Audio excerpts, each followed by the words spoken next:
मंडळी नमस्कार.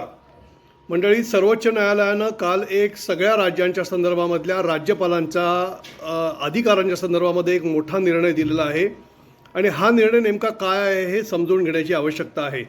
बऱ्याच लोकांना राज्यघटनेबद्दल फारसं माहिती नसतं किंवा बऱ्याचशा लोकांना म्हणण्यापेक्षा बहुतांश लोकांना माहिती नसतं.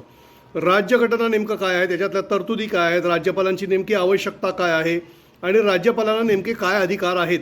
आपण फक्त राज्यपाल महामहिम राज्यपाल एवढंच म्हणतो. त्यांना नेमके अधिकार काय आहेत आणि त्यांची घटनात्मकदृष्ट्या पदांची वैधता काय आहे किंवा त्यांची नेमकं स्थान काय आहे हे थोडंसं जाणून घेण्याचा प्रयत्न या निमित्ताने आपण करणार आहोत.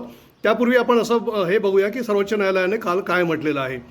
सर्वोच्च न्यायालयानं असं म्हटलेलं आहे की राज्य मंत्रिमंडळानं जे निर्णय घेतलेले असतात किंवा राज्याच्या विधानसभेनी जे निर्णय घेतलेले असतात, जे विधेयकं मंजूर केलेली असतात, विषय लक्षात घ्या की कायदा बनवण्याचा अधिकार राज्याच्या विधिमंडळाला त्याप्रमाणे देशाच्या संसदेला असतो आणि तिथे जी विधेयकं मंजुरी होतात म्हणजे जे कायद्याचं जे पूर्वस्वरूप असतं त्याला विधेयक असं म्हटलं जातं आणि ही विधेयकं मंजूर ज्या वेळेला होतात त्यांना अंतिमतः मंजुरी देण्याचा राज्यामध्ये अधिकार राज्यपालांना असतो आणि देशामध्ये अधिकार राष्ट्रपतींना असतो. त्यांची एकदा सही झाली की त्याचं रूपांतर, त्या विधेयकांचं रूपांतर कायद्यामध्ये होतं.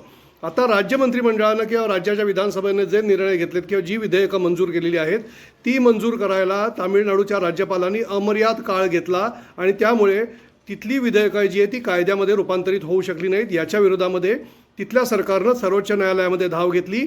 एप्रिल महिन्यामध्ये सर्वोच्च न्यायालयाच्या 2 सदस्यीय खंडपीठानं राज्यपालांना 1 ते 3 महिन्यामध्ये यावरती निर्णय घेण्याचे कालमर्यादा घालून दिलेली होती.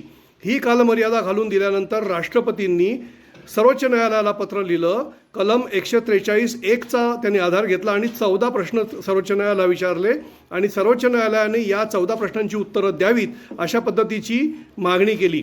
त्याच्यावरती 5 सदस्यांचं घटनापीठ नेमण्यात आलं.